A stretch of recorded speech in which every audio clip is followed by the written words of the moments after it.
Wow, what a thrilling game that was at the Den in London, with Watford reigning victorious late on through a Mileta Rajovic late header to win it in front of the travelling Watford fans. I'm James and welcome back to The Watford Way. If you haven't already, make sure to hit subscribe down below, leave a like on the video and let me know your thoughts on the game in the comment section. But first, it's time to run through the starting 11.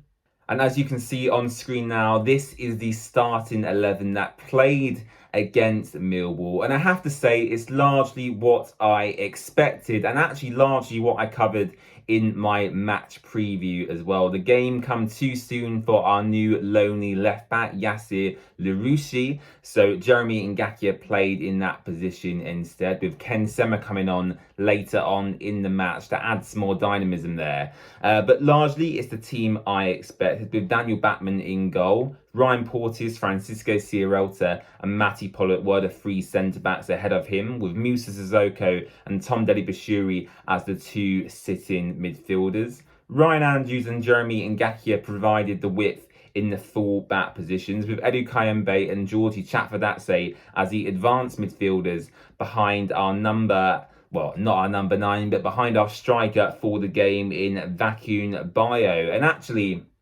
I thought largely in the first half, Watford struggled actually to gain any real sort of control in the match. And our goal coming through Edu Kayembe from that corner did actually come against the run of play. But let's talk about that goal for a moment, because it's very rare in football generally for a player to score from a corner. So to see a Watford player do that and to execute it was really fantastic to watch. Now, actually, I did feel sorry for the Millwall goalkeeper yesterday, because he would have had a lot of pressure on his shoulders. Number one, because he was making his debut, and obviously that's a nervous moment for any player joining a new football team. But also because of the tributes to Matthias Sarkic before the match. He probably, I assume, he would have felt that weight on his shoulders as well. And yeah, the Millwall goalkeeper, unfortunately for them yesterday, working out in Watford's favour, did have a really poor performance. And I actually felt for all the goals, maybe bar George's goal from that free kick, I thought he did struggle from a goalkeeping perspective. But that was a great goal through Edu Kayembe. The second goal in the match for Watford come via our Georgian, not wonder kid, it's probably too old to be a wonder kid now, but Georgian superstar, Georgie Shakvatadze, scoring from about 30 yards out, bending his free kick into the top left-hand corner. And I think on that occasion, I think it's fair enough that the goalkeeper couldn't get a hand to that. But what a goal that was by Georgie Shakvatadze. And I put a post out on our social media pages last night, kind of comparing him to Alman Abdi, who was probably the last player, at least in my memory, who was really, really quality at scoring from set pieces. And actually, he wore red shorts during that season, Alman Abdi as well. And you can see that post on our social media pages, which I found quite funny. But a great goal from Georgie. And at that moment in the game, he put Watford 2-0 up. And we were relatively comfortable, getting a bit more involved, holding on to the ball a little bit better as well. But Duncan Watmore for Millwall brought them back into the game through two decent finishes. The second one in particular was a really good finish, kind of cutting across the goal into the far corner. Daniel Batman really couldn't have done anything with that.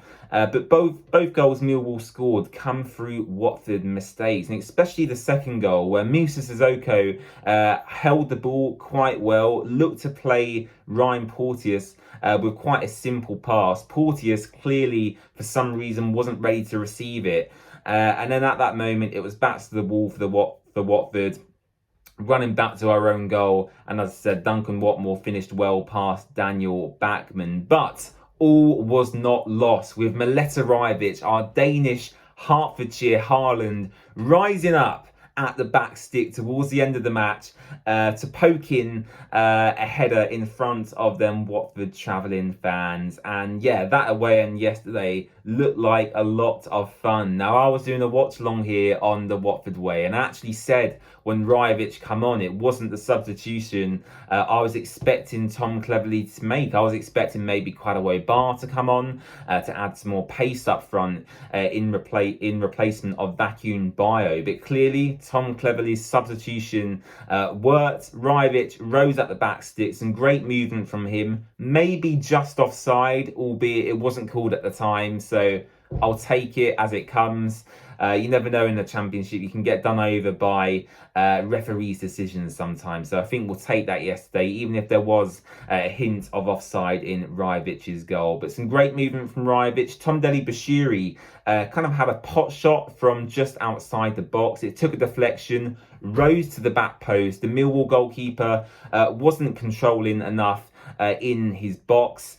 And then, yeah, as I said, Rajovic rose up, headed home, and secured Watford the 3 points, which I was very, very pleased about. So let me know your thoughts on the game in the comment section down below. In terms of the substitutions that Watford made, Ken Sema come on to replace Jeremy Ngakia on the left-hand side, which I felt did offer something different in that second half, especially having a left footer in that position. He did win Watford a couple of corners as well, Sema, which was good to see. Tom Ince obviously come on late on in the match to see it out, although he did give away quite a dangerous free kick late on in the match, which on another day Millwall could have potentially capitalised on. And the third substitution was Mileta Rajovic, who of course went on to score the winner in the game. Was I expecting such an exciting and thrilling opening match in the Championship this season? I was not. But I'm really glad football's back, actually. It was a great match to watch here on the Watford Way, along with loads of you guys who tuned in as well. And if you want to go back and watch my reactions to the goals, just scroll through the live stream that's available on our YouTube channel. And yeah, you can see my reactions to all 3 goals as they go in from a Watford perspective. And my voice box is slowly recovering from yesterday. And I can't imagine what the scenes would have been like in the away end. I've seen some great angles of George's goal as well, which I'm sure I'll be watching for quite a long time to come. And when was the last time Watford scored a free kick like that? I think I'm going back to probably Adam Messina against Cardiff a few seasons ago under Xisco Munoz. Was the last time he scored a free kick from quite that far out. So yeah, some great scenes in that away end, and really pleased for Tom Cleverley for him to get off to a winning start. So don't forget to subscribe to the channel, leave a like in the video, and once again, let me know your thoughts on the match in the comment section down below. And we'll be back for our match preview for our next Championship game around Thursday evening as we look ahead to Stoke City at Vicarage Road for the first home match of this season. So thank you so much for watching, and I'll see you again soon. Bye bye.